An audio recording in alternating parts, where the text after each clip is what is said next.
So one of the stories we've been following is this report coming out about the events of Pete Hegseth and these boats from Venezuela, and that after they had bombed one of these boats and it was going down, that apparently, and I'm going to paraphrase because of community guidelines here, Pete Hegseth said, eliminate them all. Can't use the other word that he actually said because more than likely I would get flagged. Now, this whole story is bad news for Republicans. It makes Pete Hegseth look bad. Now, Pete Hegseth may end up being the scapegoat here for this story. Donald Trump has already come out and said, well, I don't think Pete Hegseth said that. It's not something I would have agreed with. I wouldn't have told him to do that. And of course, Donald Trump is trying to walk away from the comments. He does that all the time.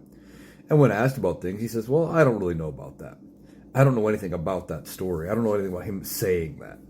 Donald Trump never seems to know much about anything. If you ever notice that, when you ask him a hard question, he comes back with some kind of an answer like, well, I don't really know about that, but I don't think so, or I've never heard of that, or really, where'd you get that?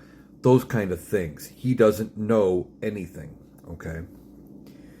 But this story has got some legs to it. Now, I did a video yesterday talking about how there are two different investigations into Pete Hegseth.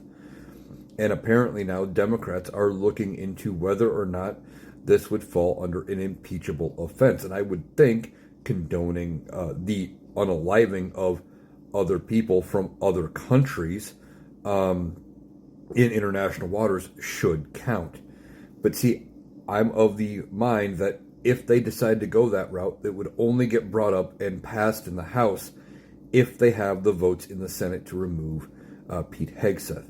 Now, what could happen is Donald Trump could ask Pete to resign, or he could fire him, one of the two, and try to do it to save face publicly, to not look as weak as he already does. But Donald Trump already looks weak by not having done it already. His response to it immediately should have been, I'm going to look into this. If this report seems credible, Pete Hegseth is going to be gone. But that's not what it is. And because Donald Trump doesn't actually care, right?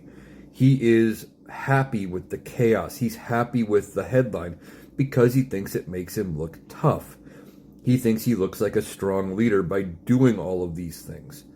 And he wants that image of power, of fear, because he has always admired people who have that kind of a hold over their country. Donald Trump is not going to do anything on this unless he is told it's the only way to make himself look better. But it's a horrible story for Pete Hegseth, horrible story for Republicans, and makes Donald Trump look weak.